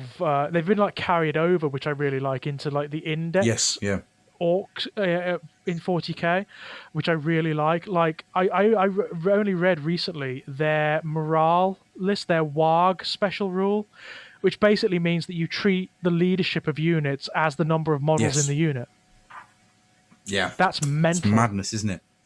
That makes them more or less immune to morality. Depending on how many... Yeah, it's really clever. How many models you got left in that unit? Yep. It's very clever. I like it a lot. He also asks for weakest army. Again, depends on edition. The modern editions, in 40k, I don't know. There isn't one really. They're pretty all well balanced against one another. There really isn't one. In 8th Ed 40k, there isn't one. In the last edition, Chaos Space Marines and Sisters of Battle. Those were the weakest armies back. And Dark Elder. In 7th Ed, Dark Elder were crap. I think Dark Elder probably would win this one as well for 8th, because they didn't seem to have a huge amount going for them. But then again, I only scanned it, so I'm not entirely sure. They will have a boost. But it's difficult to say because the game system is such that it's very difficult to make killer armies anymore. There's a lot more based on strategy and tactics and luck as well. In AOS, I don't know. It depends. It's very difficult to say.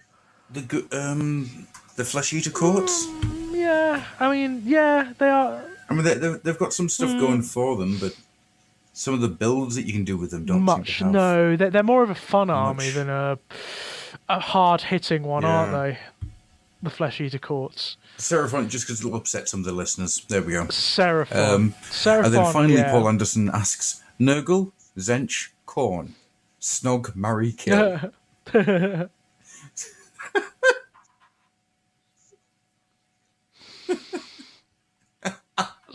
Snog, Zeech, marry Nurgle, kill Khorne.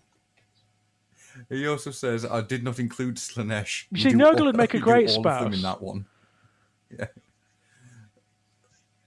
No. Yes. You do all. Yeah, absolutely. Slaanesh is the affair. Slaanesh is the affair, definitely. But Nurgle would make a great spouse. I think so. I'd quite happily be married to Nurgle, you know. Very stolid, very dependable, very affectionate, you know. Owns his own house. Owns his own house and land. Yeah, You know, yeah, owns his own garden, very lovely to his kids. So yeah, a good guy. yeah. All in all, yeah. All in all, a Localized husband decent guy. material. So he's good marriage material. You don't want to marry Slaanesh. Well, no, That'd be no. a nightmare. And then she's just gonna like, it's not gonna work. It'll be divorced before you know it, and then Well, the thing about Zeesh is he's into too many things, isn't he? That's the problem with Zeesh. yeah. And then corn, you just let's Anger management problems. it's not really worth That's doing. an abusive relationship. It is, to happen, yeah. It's kind of like mine and Sega's relationship. Yeah. Although, Although Sonic Mania, which I still don't have because it's not out on PC until the 29th. got to get it. It's really As soon as it's good. out on PC, I will have it. You know what? Oh. It's probably my favourite Sonic game. Shut up! Yeah, I know. I will shoot you in the head. It's really good. Stop it! Fucking monster. Yeah. Right, Carl Thurgood has some questions as well. Yeah, bastard. He says, worst current miniature. The Mutilators. Yes, I'd agree with that. Oh, those things are so lazy. The green stuff work. I'm not very good at the green stuff. I'm very my green stuff abilities are very, very minimal, but I can see the work on them. Yes. I can see what marks have been made and whatnot, and it's like I could do better than that. Yeah. They're terrible miniatures. I did look at a few of them a little while back when I first got back into everything, and I did think I really want to buy a few just to improve them. Yeah, just to improve them. They are terrible miniatures for such a cool concept as well. For something that could look so good. In fact, you know what? The entire Chaos range, apart from the new stuff, that's something that needs to happen. We need new miniatures across the board. Yeah. That's the only negative thing about this release, the fact that there are no new miniatures. It will come. I've no doubt it will come. And they're staggering the releases, I know, and they've got a lot on their plate at the moment. But come on, we need core units. We need new Chaos Space Marines. We need new Chosen. We need new characters. We need new special characters. We need new everything. We need a new Abaddon. We do, and that really will come. badly need a new Abaddon. Yeah, we do, because he wrecks face in the new codex, and the miniature just doesn't warrant it. No, because he's so tiny. I mean, he's a bastard. Yeah. He's a bastard. He can take out units on his own. I can believe it. He should be that though. He should be a one-man walking destroyer. Yeah, he's the arch messiah. He's the arch messiah of chaos. So yeah, It is weird how much I like Abaddon, but hate Archeon. yeah, it's weird, isn't it? I do too. I love Abaddon, and you know what it is? Abaddon's characterized. Archaon is just a bad guy. Yeah. That's all he is. There's nothing to him. He is the arch villain. He's the embittered arch villain. Yeah. Abaddon isn't. Especially if you read the Talon of Horus book, he's a really interesting character. He's more like a sage. Yes. Yeah. He's not just bitterness and anger. He's actually really considered, and he treats his warriors bizarrely well. Well, yeah. It's strange. Because if you treat your warriors well, especially superpowered space marines who have defected to chaos, the last thing you want them is for them to turn on you. Yeah. Oh, absolutely, absolutely. So he treats them well. He does treat them well. Yeah. I mean, okay, it's a chaotic hierarchy. So you prove yourself, or you're going to end up dead anyway, because someone else will kill you to take your place. And he absolutely encourages that. Yeah, but you don't want an entire traitor legion turning against you, do you? Well, in case of the Black Legion, it wouldn't even be an entire traitor legion. The Black Legion have now swollen; they eclipse all of the other traitor legions put together. Oh wow! Yeah, they are huge. They're like the old legions. The Black Legion are bigger than even one of the old legions now. That's really cool. You don't want them fracturing and turning against you. No. He also asks, worst character, model or stats-wise? Archeon. Model, stats-wise, Archeon, yeah. Model, worst character, Abaddon. It's going to have to be Abaddon for me. Abaddon, yeah, I mean, it's a strange thing, isn't it? Because that miniature was great when it came out. Oh, yeah. When it came out 25 years ago. When it came out 25 years ago, it was great. But it just hasn't aged well. It doesn't fit anymore. No. In fact, you know what? Every one of the Chaos Space Marine characters, apart from Huron Blackheart and the new Khan and the new Ahriman, Apart from that, all of the Chaos characters need replacing, which is happening. I mean, we've seen the new Typhus. We've seen a glimpse of him. So, it is happening. I'm actually going to say, in AOS, the worst character, models and stat-wise, is Skarsnik. Because he's not in Age of Sigmar, and his lack of model hurts me. His lack of stats hurts me. It hurts me that Skarsnik of the Eight Peaks died an ignoble death. Yeah, I would have liked to have seen Skarsnik back. There is no way in hell you could bring Skarsnik back. It's like saying Thanquol could turn back up. It can't. They are long dead. They are dead. But it hurts me that he didn't just go out on a meteor. That Sigmar went off and found the dragon at the center of the universe. Yeah. And Skarsnik didn't just turn up rolling around on a meteor going, "You didn't get me, did you?"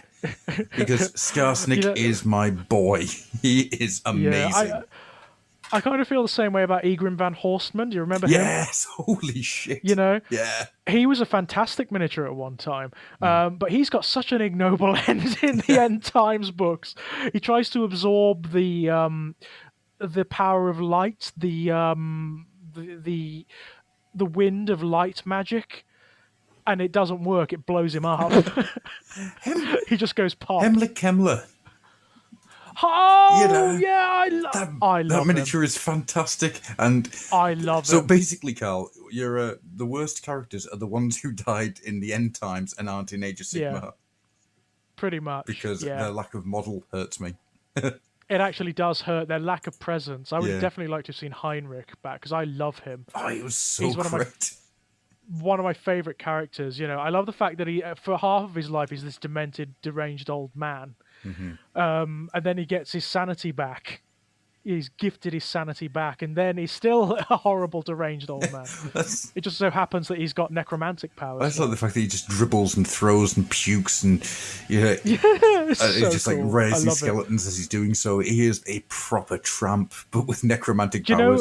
That's right. He is a proper tramp, isn't he? He's like Gandalf. He's like the dark version of Gandalf, like tramping all over the place. Bugger, Millennium Hand and Shrimp. Ray Skeleton. Yeah. Van Hal's Dance Macabre. Yeah. That's it. Do you know what really sold me on him? There's a bit of artwork from one of the old Warhammer Fantasy roleplay books of him. Yes. And he's in his lab and he's reading from a book and he's got a skeleton attendant next to him and it's wearing his hat. I love him. That does it for me. I love that. I love it. I'm going to try and find that picture, I think, and put it up on the group. It's such a... Oh, yeah, because it's such a cool picture. Yeah. It's such a cool picture. Oh, man. Christopher Carlson asks, is it wrong that I'm sort of glad they blew up the old world? No. Mostly because, as a Lizard Man main player, I got real sick of everything important going on. You got hit by the moon twice. I got sick of everything important going down in the northeast, whilst my scaly bros were stuck in the southwest. Too long, didn't read. Yeah. Fuck you, old world. I'm glad you're dead. There, I said it. P.S. I do go deeper with the why of this hate. Just ask. But it comes down to my favourite race and army being excluded from basically everything until Total Warhammer 2. You know what? I think we've discussed this before, haven't we? And although we were both sad to see the old world go, it was so necessary. It was a bloated beast that nobody knew what to do with. It was boring. It was so stolid and stodgy. It was like a big old British pudding that had been sat on the table for too long and had started developing skin and nastiness. It just didn't work anymore. No. It needed doing, and I'm really glad that it's been done, and I really like the realms. I like the dynamic of them, and I like the fact that it's gone from being sort of grim dark fantasy to being like prog rock album cover it's become fantasy. Balsa Goth, which here the Court Atlanteans proudly stand forever, mightiest of warriors, we sail across the sea. I love it. It's not really a question, but okay. The problem I've got with the Lizard Men at the moment is that there isn't a place for them as such. The Seraphon are terrible. I'm going to come out and say that. The Seraphon are awful. The Pestilence book kind of makes them a bit more interesting by having them remember every single death that they have when they're sent down onto into the realms. Oh, But they don't quite understand what's happening. But the Slan follow, push them into battle and stuff like that. And I do love the Slan. I think they're fantastic. But the demons of order that are being stored in spaceships, it doesn't work for what they look like on the tabletop. no, they need a massive. I mean, they're going to need a massive army-wide rejig, aren't they? Yes. To work, and when they do, if they do, and assuming they're not just slowly left behind out of the system, I imagine if, as and when the Seraphon do occur again, they're going to be something very different, at least aesthetically. So too. I mean, we talked about this when we met up in Birmingham. We did. We both think that the Seraphon are going to be slowly pushed out of Warhammer. That you won't see another Seraphon book or. I don't think so either. I would be surprised. New Seraphon miniatures. That book's there if you want to use it, but I don't think you're going to see a lot of them, which is a shame. I concur. But as you say, they need to be completely changed to work. They do. My guess is if they do bring them back, then they'll be full on Slan. Yes. I think they might bring the Slan back as a race, and they will replace the lizard. That would make me really happy because I love my bastard frogs. It's all your fault, frogs. Yeah. It's all your fault. It is. It is all their fault. Everything is their fault. They started it in both worlds. It's all their Christopher Carlson also asks, what are the odds that Belerius Crawl turns out to be an Eldar? Not He high. seems dickish enough for that, or at least being in league with the Cabal from the Horus Heresy. I don't think it's very high, but he is in league with the Eldar and is one of those rare specimens of the Imperium that doesn't seem to mind aliens very much. I think it's more likely that he may have been influenced by the Eldar, maybe or even by Necrons or some other outside. I mean, we know he's already been influenced by the Necrons, thanks to certain details in the Gathering Storm books and his encounters with Traz the Infinite, and we know he's been influenced by the Eldar too. I don't think it's high that he is an Eldar, but I do think he is a very disruptive element in the Imperium, and I think he's playing a very long game indeed, because he's been alive since the Heresy. He has. And he's been planning for this state of affairs. He has known since the Heresy that this state of affairs would come about. Yeah. Which is interesting. It makes you wonder what else he's predicted. Yes, it really does. There's an interesting little response to that by the brilliantly named Fritz van Dijk. If I'm mispronouncing that, Fritz, I do apologise. Cole is a Chaos Demon playing mind games with Rabuti, trying to usurp his father so his brothers will wage war on him, divide the Empire, and the Eternal Emperor gets sucked back into the war, and most likely becomes a Chaos God. Beware of Cole and Rabuti. They bring far too many gifts to be trusted. How good is that last sentence? Yeah, that's very cool. It's very nicely written as well. Oh, I like that. That's very cool. I like that a lot. Yeah. I think that is actually more likely than him being like an Eldar or an alien. It's possible that maybe he's a plant of like the Necrons or the Eldar or something like that. But I don't think he actually is. No, I don't think he's Eldar at all. An alien. And I love him as well. I really want to use that sentence for something. Well, yeah, it's good, isn't it? I really love Belisarius Call as well. He's a beautiful character. And his miniature is fantastic. The miniature's great, and him as a character, he's just wonderful. Yeah. Beeping and booping, he walks around doing stuff. Yeah. And he seems so distant from things. Yeah. So that's what I like. In the books, he's so distant from things because he is so much machine and he's seen everything. He's been alive for so long that nothing really impresses him very much. Right, so last two questions. Christopher Napier, the beautiful Chris, says, do we think the seeds of a new schism in the Imperium have been sown in the fluff for 8th edition? Yes. Yep. Yeah, we do. We have many times, and yes, without a doubt. Yeah, definitely. Yeah, I think I would be surprised given the narrative threads that they've dropped. My storyteller's craw is telling me that the little suggestions, the little narrative threads, they're setting up two Imperiums. They're setting up the one on the one side of the Cicatrix Maledictum, which is the Primaris, Imperium Primaris, and they're setting up the one on the dark side of the Cicatrix Maledictum, which is Imperium Secundus, and it's going to be the conformant chapters versus the very non-conformant chapters, and I think it's going to result potentially in, if not a very fractious relationship, then potentially all-out civil war. Yes. I don't think it's going to get to civil war. I think it... No, you think it's going to be more sort of political? Yes. I think it's going to be very political, because if you've got civil war between the two Imperiums, then you've just got another Chaos army. Actually, that's a fair point, yeah. And also Chaos would just win, wouldn't it? It would just fall on them. So, yeah, but it is going to be fractious. I'm not sure who's going to be leading the Imperium Secundus. I think there's going to be a lot of squabbling for that, because you're going to have Lehman Russ and Lionel Johnson on the same side, and they both hate one another. So that's going to be tricky. Or you may have the situation whereby the Space Wolves don't align with them at all and become a rogue element. Yeah, I mean, that's a strong... I can see Space Wolves and Blood Angels teaming together, and we are the new... Yeah, they don't... Yeah, they don't have any particular problem with one another as such.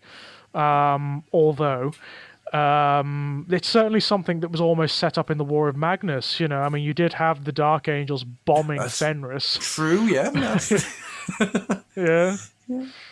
Which probably didn't go down terribly well. It was a little bit of a bombing between brothers, Yeah, and also a lot of the Space Wolf secrets are out now as well. The everybody knows about the Wolfen now, which makes them look like massive hypocrites, which they are. That's why I like them. They bloody are. The galaxy's biggest hypocrites. That's why I love them. I like the idea of anybody who can't keep a secret and does so that badly, Oh, well, in that case, the Dark Angels... Oh, no, they've managed to keep their secret. They have, but I don't think they're going to keep it for very long. I've got a funny feeling one of the things that's going to move them on when they come out is that I think there's going to be more people who know. There's definitely going to be more people who know. I mean, Roboot's got to have his suspicions because of Cypher. Yeah. Yes. He's got to have his suspicions because he definitely recognized Lion's sword and definitely recognized the heraldry and didn't like him at all. Didn't like Cypher at all. But knew that he was going to help him get to the point where he needed to get. That's it, and then betrayed him. Roboot betrayed him first. I kind of like that. You instantly think it's going to be the other way around, but no. The girly man jumps right in. You're waiting. Yeah, I was quite surprised at that. I really was, because he seems such an honourable guy. And it's like, yeah, I know I said this, but no. Final question then, and we'll get this close up for the night, is from Christopher Napier, and he says, is there room in 40k for a return, advent of new races that are parallels to the dwarfs or Skaven? Yes. Yeah, because the 40k universe is not only so vast, but with the eruption of the Cicatrix Maledictum, you've now got potentially infinite worlds and states and conditions. So, yeah, anything's possible. One of the things is that time moves differently inside the rift, doesn't it? So there is absolutely no reason why you can't end up with a squat homeworld, one of the... what the hell are they called? Anyhow, one of their worlds just turning up out of the past. Absolutely, there's no reason why not at all. Before the Tyranids got them, And, and the galaxy, even without the Cicatrix Maledictum, the galaxy is so vast, and there's so many worlds and systems and things in it. Yeah, you're bound to find something like rat men and... rat men. I mean, I'm sure there must be that kind of mutation knocking about in the Eye of Terror and on the Demon World. Good old scavengers. Yeah, why not? I do miss the Rud being the Skaven-like, but oh well. Yeah, No, they're I don't not. think they are anymore. Although they're mentioned again. You know, they seem to be mentioned a lot Yeah, I think they're lately. really going to be turning up at some point. I think they probably will. They'll probably be one of the newer Mm-hmm. races that turn up. But yeah, there's no reason why not. I mean, the squats definitely have potential to be knocking about. Yeah, and I think they're going to turn back up. I really do think that we're going to see the squats turn back up again, just to make Chris really, really happy because I know how much he loves the squats. Also, hey Chris, how goes that codex space scaven? You doing all right with that, mate? I think that's going to do us, man, because we're nearly at the 2 hour mark. I think that's yeah. We've rambled on I don't know how long we've managed to enough get to this the 2 hour evening. mark, but it's just one of those things that happens. It just tends to happen, doesn't it? There's so much to talk about. Like I say, that's the So problem. the next episode that we're going to do is going to be back to the usual format. So we'll have a guest on and we'll do the usual bits and bobs with them. However, I have a Fabulous. question to send out, and I'm going to put this onto the Facebook group as well. So please get onto the group and join in to answer my questions. The question I'm going to ask is, I want to know your game stories. Originally, this was going to be about Necromunda, with Necromunda coming out. I wanted to hear about Necromunda's stories, but I realised that maybe not everyone's played Necromunda. So I just want to hear stories from battles that stick in your mind, the tales that really jump out of some of the things that have happened. It's the crazy stuff. The crazy stuff. Just the ones that stick in your mind. It could be the crazy. It could be a really decisive win. It could be a decisive loss. It just that unit that just wouldn't die no matter what you threw at it. A good example is that one of my my weird boys for my Orc Ironjaw army, good old Blacktooth, he does not miss with the Foot of Gork. In every game I've ever played with him, he hits with the Foot of Gork. The other two shamans I've got, not a chance. No, miss. But he has never misses, yeah. And so much so that every time he kills somebody in a battle, I paint another green foot onto his onto his clothes. That's fab. It reminds me of a battle I had a long time ago. It was back in third ed 40k with one of my regular gaming partners, and I played Death Guard back then, which was really good. A single Space Marine attack bike, right, held up. It must have been at least 5 units the entire game, and we're including a Dreadnought, a Plague Bearer squad, a Chaos Sorcerer, a unit of Plague Marines, and a Chaos Lord. Rolling all their attacks against this single attack bike, and we just could not. You know what it was, don't you? It was just. It was pre-Heresy Doom Rider. That must have been what it was. That must have been what it was. Already gone. Couldn't kill it.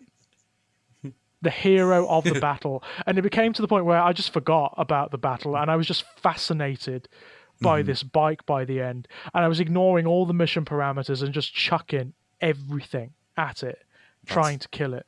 That's amazing. And it just wouldn't die. I love it. I love that. That's the kind of thing I love. I think that is so much fun. So I think with all that being said then, George, what would you like to quickly pimp out before we close down? Oh, well, there is a reprint of Strange Playgrounds, my short story collection, available on my Amazon page. There is also my joint project with the photographer Nick Hardy, Born in Blood, which you can purchase Volume 1. There are going to be 6 volumes, and you can purchase Volume 1 from Strange Playgrounds. Also, congratulations, Nick. Yes, massive congratulations. He has now got a small son who is incredibly tiny. So tiny. Incredibly tiny. It's just so tiny. It's just what? Yes, yes. Yeah. But yes, congratulations, Nick. Round of applause for you, man. We're all very, very happy for you.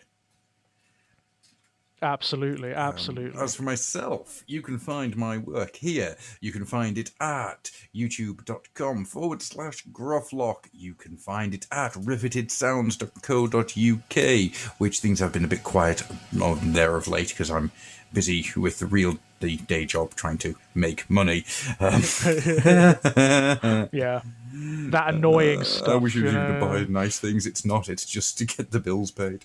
And you can find my stuff at gruffnexus.weebly.com. You can also find me, if you are so interested in the macabre and the weird, at The Creeks, which is thecreeks.weebly.com, where we're actually about to change up the format a little bit and actually go and start recording in a haunted tower, which I can't wait for. Oh, yeah. Really? The entire idea That's of that brilliant. is that 3 men and a lot of beer sit in a room and try to unravel a conspiracy or some kind of paranormal situation, and we're not allowed to leave until we've worked it out. The Creeks is brilliant. one of my favourite things I've ever done, mostly because I am smashed by the end of it. It's so much thank fun. you. I like Thank The you. Creeks a lot, I have to say. I loved the Derek Cora episode. But George, is he hero? Loved it. Is he fiend or villain? Oh, he's a twat, is what he is. We've actually got one coming up in the not too distant future that I think you might really enjoy. Then it's somebody who Look is forward to it. Derek Cora levels of twattishness. Oh, good fun. It's Good here we fun. go. I'll look forward to that. Anyhow, Oh, God. so with all that being said, and of course you can find Got more occult power in my pinky. friction is the way. So with all that being said, you can find these shows at thefluffenhammer.weebly.com, and we are out of here so I can get out of this room that has no air in it. Bye-bye. We'll see you soon. Bye-bye. Brilliance.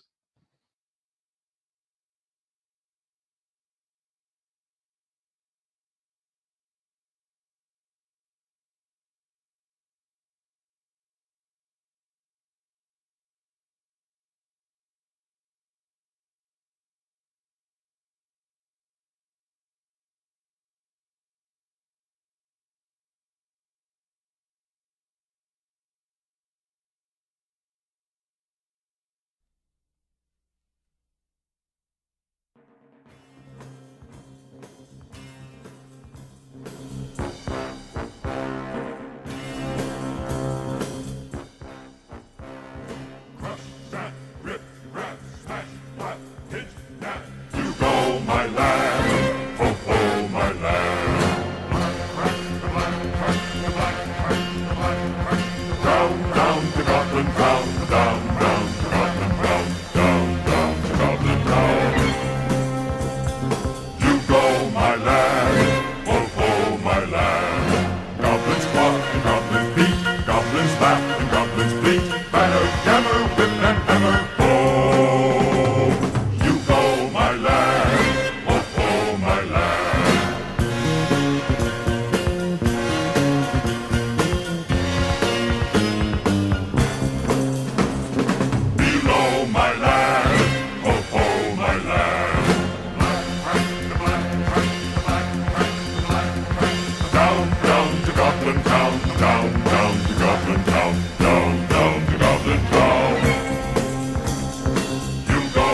land.